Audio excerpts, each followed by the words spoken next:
it's time for all of you to react or to give your feedback to the panelists. But before that, ladies and gentlemen, let's give big hands to our distinguished. Thank you very much for your speeches. Roughly half an hour. I think I've done quite a good job in not spending time. So we have half an hour for comments, questions, answers. So my suggestion would be for all of you to raise your hand if you have any comments or questions, but tell us who you are, and please confine your intervention in 2 minutes time so that we can give more opportunities. Who would like to go first? I see hands here and there. Okay, gentleman at the second floor, and then followed by a lady, and gentleman again in the back. I need another lady from this. Okay, you. Can you all record? I need someone to help me. We have microphone. Yes, please. Okay, ladies first, it seems. I have a question for Mr. Cabrini. I know that the theme at this moment is for the alleviation of poverty, in which one thinks of people. But let us take the example of the city of Venice, a city which is in need of very, very large subventions for its physical maintenance because it is at very great risk from sea level rise. Currently, it is visited by, well, the figures are uncertain, but let's say 17 million people, individual people, a year. Has any thought been given to the concept of tourists financing the maintenance of the site to which they go? And in which case one is talking, in this case one is not talking about a levy of €1 or something minor, but at least the price that it costs to enter the Museum of Modern Art in New York, which is $25 a head. I'm just interested to know whether anybody's thinking along these lines. Very interesting question. Thank you. Gentlemen.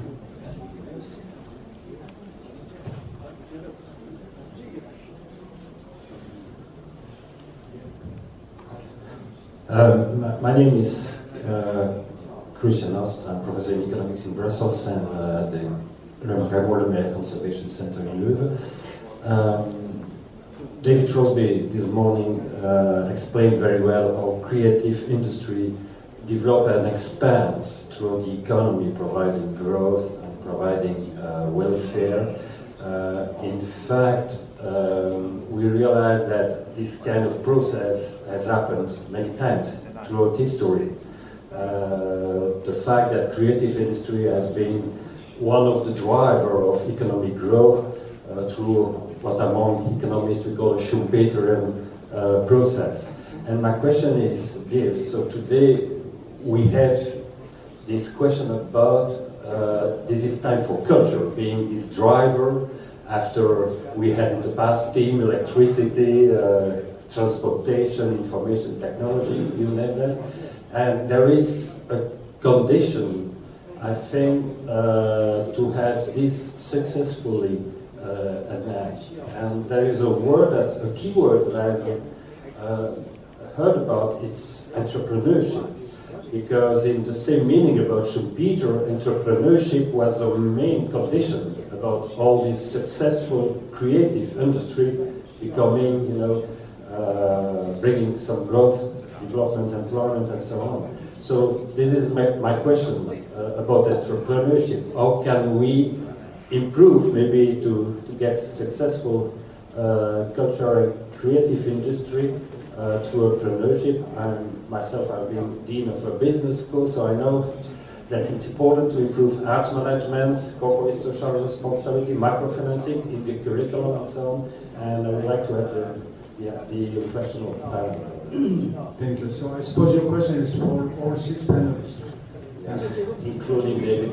Even our keynote speaker. Okay, the gentleman over there.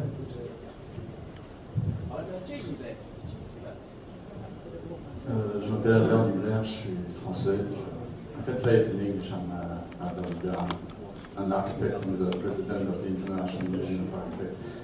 J'ai une question, M. Greff. J'ai compris que les industries créatives, vous avez mentionné que le design, y compris l'architecture, excusez-moi, j'ai peut-être mal compris ou interprété. En 1968, j'ai commencé mes études d'architecture, il y avait 7000 architectes en France, aujourd'hui il y en a 30 000, donc je comprends la croissance. Alors, en 1968, nous avions les bidonvilles de Nanterre, peut-être que vous vous souvenez, il y avait 100 000 personnes. Aujourd'hui, il y a 40 000 SDF dans les rues de Paris. Qu'est-ce que cela vous inspire par rapport à la participation des industries créatives à l'éradication de la pauvreté?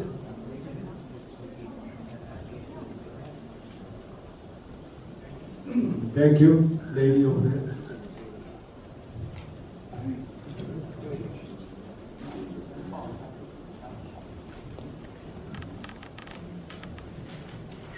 各位专家大家好，我是中国工艺美术协会的副秘书长陈静。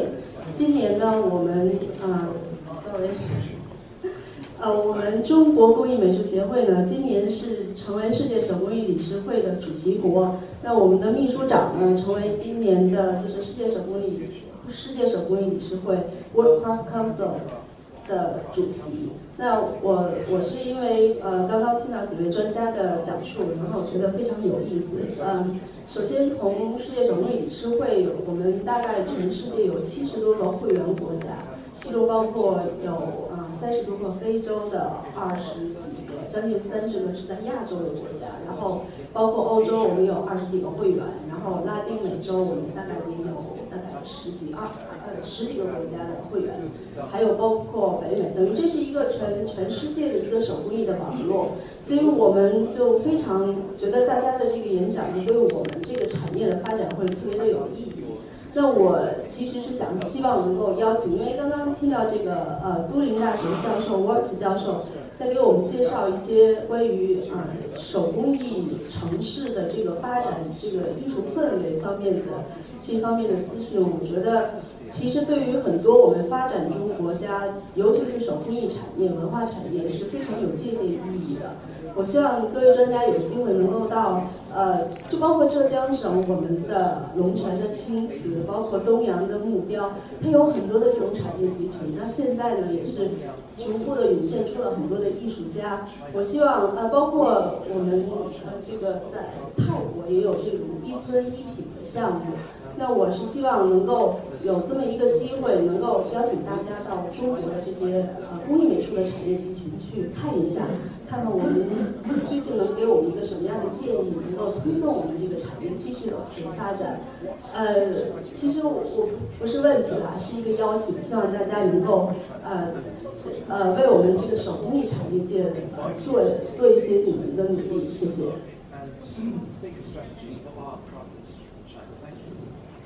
Thank you, China. You are the first person from host country to speak. Thank you. Sorry, I should speak in English, but fortunately I thought there's a lot of Chinese here, so I prefer. We do understand, don't worry. Okay, thank you. Interpreters are doing their job. Thank you. I see several hands over there. Okay. I would suggest the lady back. And then followed by another gentleman, and maybe here, 3 more.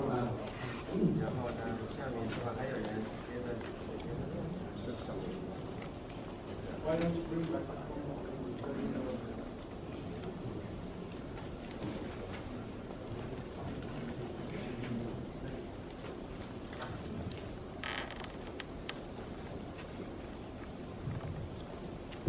Merci, Monsieur le Président. Je suis Charles Minambicoy, professeur d'anthropologie et de lettres et accessoirement secrétaire exécutif du Centre international de recherche et de documentation sur les traditions et les langues africaines basé à Yaoundé, qui est un organisme intergouvernemental africain.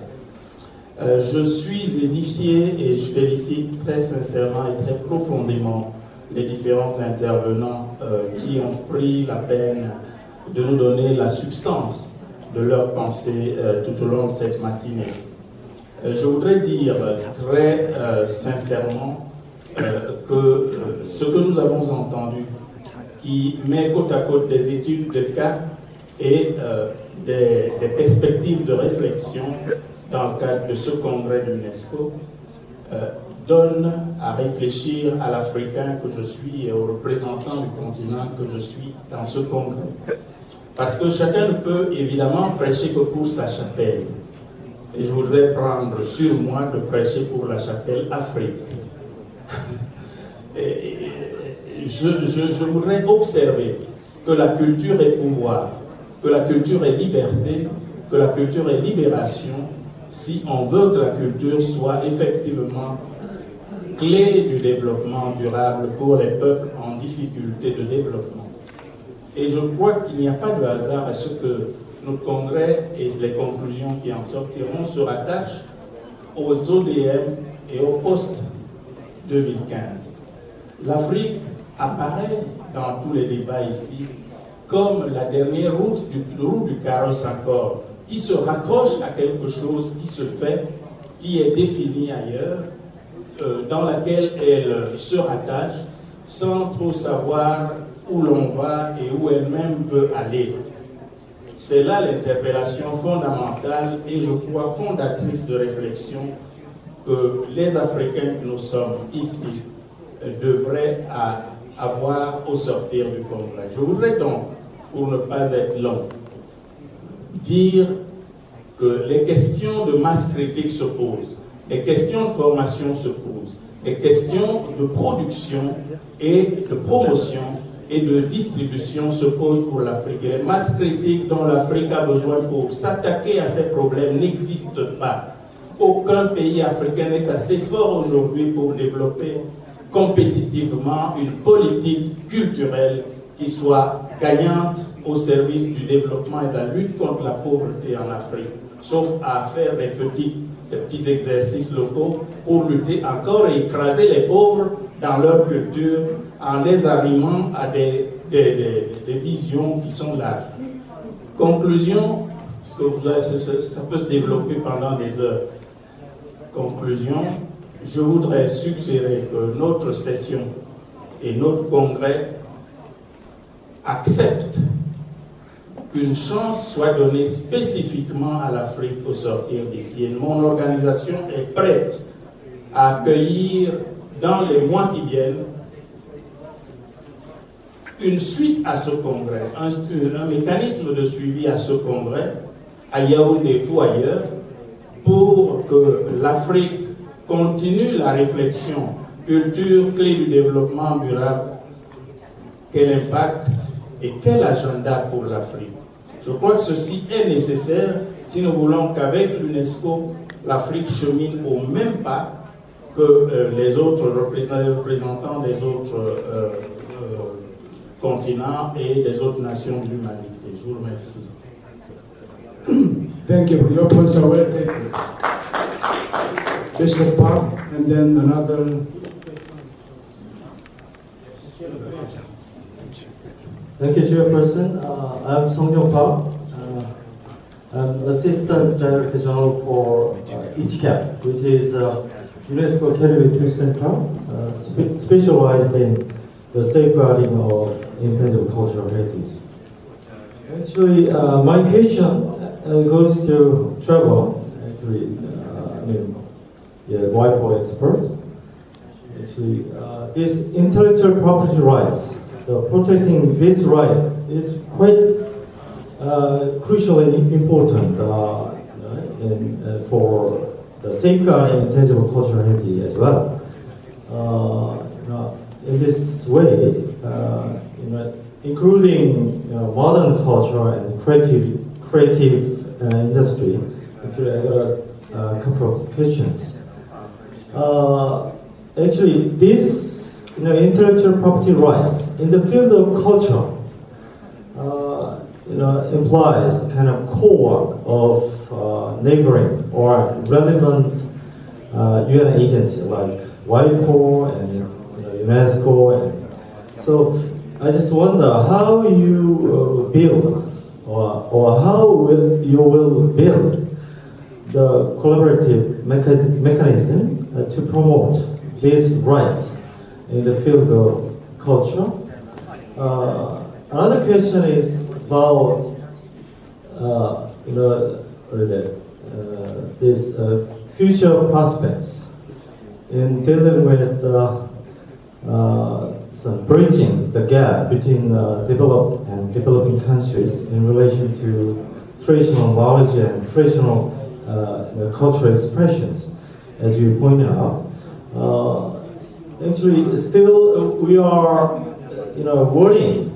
Not worrying. Kind of, we are very much concerned with developing some commonly, internationally accepted some international standard setting then might be developed in collaboration with state parties concerned and also in collaboration with relevant UN agencies. But we really like to have some international guidelines from the UN agencies, but we do have kind of model guidelines, but not developed as some international instruments. So in that way, how do you prospect some future measures or any collaboration to be taken between UN agencies to solve these issues? Thank you. Thank you. Our last speaker. Will be the last. I guess the second person from the host country. Cher professeur de Cameroun, je suis votre question, mais je vais le faire en français, en anglais. I think the professor from Cameroon was mentioning the bottom of the pyramid. The bottom of the pyramid, the survival of the bottom of the pyramid, and the livelihood of the bottom of the pyramid. And I think few of the studies that we do in China is very much with culture and what are the other things that parallel the culture that will create live economy to because among people in the village, that is close to 800 million Chinese, the culture gives them a better livelihood, or one of the pieces that will create economy, local economy, and less of brain drain of rural China. Thank you for another question. We can go on like this for hours, but you're the last. Please be brief. Specifically to Mr. Trevor Clark, you talk about crisis of copyright. Would you be more specifically about it? Because if in Mexico we had a crisis of copyright, Mexico wouldn't be an underdeveloped country, I think. Thank you. We have only 10 minutes left, so my proposal to my dear panelists would be for you to answer in 1 minute and a half. This time I'll go for the reverse order. Professor, first from you. If there's one question, the rest to you. Microphone, please. And then followed by... Thank you. Very quickly, in response to the question directed to me by Christian asked, the question of entrepreneurship, yes, of course, that is, you're absolutely right. It is essential for the ways in which we can help creative industries at the local level to develop through small to medium enterprises. In the local village context, which you're just talking about in China, it's the small enterprises that are the ones that are going to be the engine of growth and poverty alleviation and employment and talent and so on. And one of the keys resources which they lack is entrepreneurial skills. And I think that's really where a very, very strong effort needs to be made to overcome that lack. And there's a whole variety of ways in which that can be done, but you're quite right to put the finger on entrepreneurship as a key element. In the broader sense, of course, entrepreneurship, as you mentioned, in the business world, entrepreneurship is also derived from creative management of businesses, And that's another whole story. In the cultural sector, it is the small medium enterprises that need that resource. Thank you, Professor Crosby. Professor Santana. Just some words about the question on creative industry. I agree with you that craftsmen and the artisan sector could be sort of revolution into our economy. Mostly if artisans are able to transform themselves into industrial design. The real advance that they can do. Because artisan and industrial design could be what 4th century ago were sculpture and painting. And we know that artisans, in Europe, we have about 20 million of firms. But 999 of these firms are under 15 people, 15 employees. So Europe, for instance, is made mostly by artisanal activity. And you need even all over the world. So this is very important. The second point is that in order to increase the capability to become and what is missing is the quality of the local work and the sense of identity. I think that these two objectives should be shared at the local level, even using intellectual property rights. Because intellectual property, I mean collective or communitarian brand, are a way to make bigger and stronger the local identity and even the quality of the local life. Thank you. Your Excellency, Minister. Thank you very much. In respect of the rural urban migration that my brother spoke about, if we use culture, for example, this lady gave a presentation about how the rural people in a certain community have been trained in artifacts. I think if these are improved, the people in the villages will be employed and they will not be eager to move from the villages to the city as we always see. So it's better to use culture in a positive way to keep them where they live happy. And then the issue of rural urban migration will not be eradicated at all, which will reduce the barriers. Thank you, Your Excellency. Professor Crowley. One question I understood. On one question about Paris, well, I don't want to go too much into the details, but I think that it shows that creative industries are working first for the market. They are not working for the poor. But it's easy to answer for customers. I would like to just add one point about enterprise and entrepreneurs. I think that here culture is a very important role. Why? Because when you look at the problem of entrepreneurship in Europe, for example, or I think in other parts of the world, you have two steps. The first one is the entrepreneurial culture. It is how to raise new projects.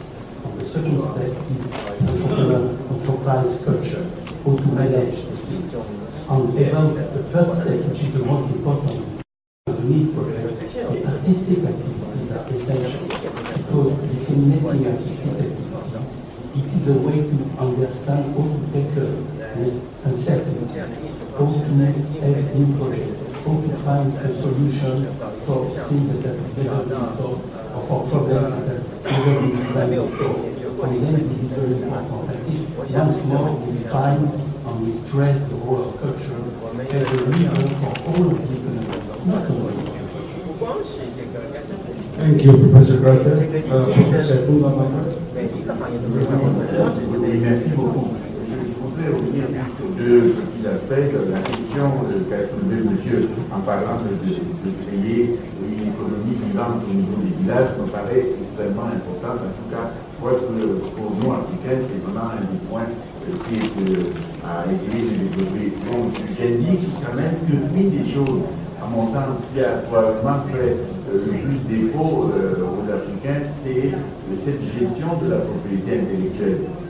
Parce que finalement, on n'a pas pu mettre en place dans les mécanismes qui permettent que chacun puisse exploiter ses propres idées sans pouvoir faire quelque chose. Il y a une éducation qui change et qui s'adresse dans le milieu rural actuellement avec l'utilisation des indications géographiques où on essaye d'avoir des appellations contrôlées, comme le vin en Europe et tout ça. Au Cameroun, on est en train de développer pour le poivre, le Benja, pour le miel blanc de Kou, une région qui a un miel particulier chez nous. Maintenant, on essaye de donner une possibilité aux paysans d'avoir une protection de leur production et ça permet effectivement d'améliorer leur revenu. Donc, c'est au cœur de la problématique du développement, la question que vous avez posée, je pense que c'était important. Merci. Thank you. Mr. Clark. Thank you. There are two questions to me. One, I would agree with the gentleman over there that intellectual property rights is crucial. How do we promote this? Of course, our mandate is to promote intellectual property, working with all member states around the world. And we do this in two ways. One, the revision of treaties and the development of new treaties addressing new issues. And we also do this by way of technical assistance to developing countries and their requests. Technical assistance tends to be advice in areas like these, legislative advice and also policy advice. In the area of traditional knowledge and traditional cultural expressions, we are on the verge of moving towards a diplomatic conference for the treaty possibly next year, but our General Assembly in September will make that decision. But good progress has been made in those negotiations.